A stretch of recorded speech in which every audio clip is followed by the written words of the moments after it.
Ben, there's been a lot of talk about a housing bubble, particularly, from the Fed, from all sorts of different places. Can you give us your view as to whether or not there is a housing bubble out there? Well, unquestionably, housing prices are up quite a bit. I think it's important to note that fundamentals are also very strong. We've got a growing economy, jobs, incomes. We've got very low mortgage rates. We've got demographics supporting housing growth. We've got restricted supply in some places. So it's certainly understandable that the prices would go up some.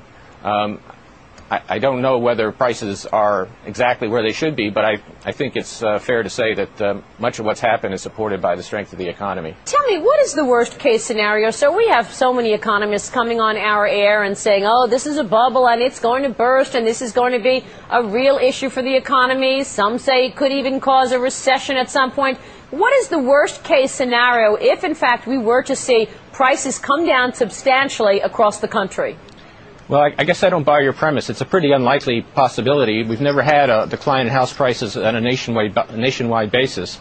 So what I think is more likely is that house prices will slow, maybe stabilize, might slow consumption spending a bit. I don't think it's going to drive the economy too far from its full employment path, though. So would you agree with Alan Greenspan's comments recently that we've got some areas of the country that are seeing froth, not necessarily a national situation, but certainly froth in some areas? You can see some types of speculation, investors turning over condos quickly. So those sorts of things you see in some local areas.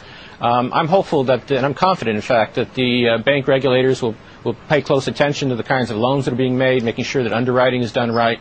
But I do think that this is mostly a localized problem and not something that's going to affect the national economy. This scenario envisions that consumer spending, supported by rising incomes and the recent decline in energy prices, will continue to grow near its trend rate, and that the drag on the economy from the housing sectors will gradually diminish. The motor vehicle sector may already be showing signs of strengthening. After having cut production significantly in recent months in response to the rise in the inventory of unsold vehicles, automakers appear to have boosted the assembly rate a bit in November, and they have scheduled further increases for December.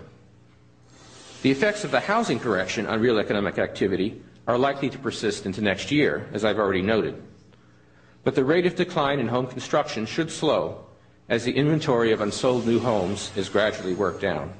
There's plenty of liquidity out there. He said he did not sense a lack of liquidity in the market. And he said we're monitoring the markets, but didn't really make any clues. So he went as far as he had to go, but not further. He also calmed the fears about the subprime market, which were rippling through Wall Street yesterday, and said we're taking a look at it, but right now it doesn't seem to be an issue, but we're watching it, certainly. Yeah, that's exactly right. So let's first take a listen to what Ben Bernanke had to say about the economy. So we expect moderate growth going forward.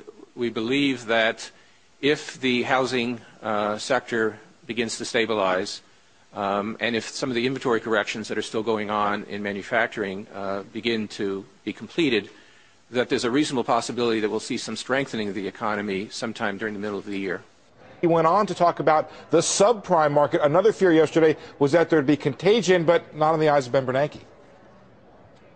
Our assessment is that there's not much indication at this point that subprime mortgage issues have spread into the broader mortgage market, which still seems to be healthy, and the lending side of that still seems to be healthy. The pace of home sales seems likely to remain sluggish for a time, partly as a result of some tightening in lending standards and the recent increase in mortgage interest rates. Sales should ultimately be supported by growth in income and employment, as well as by mortgage rates that, despite the recent increase, remain fairly low relative to historical norms.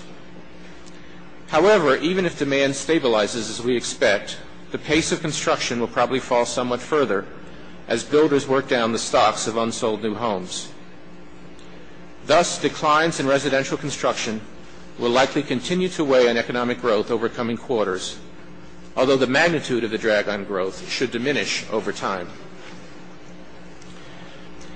The global economy continues to be strong.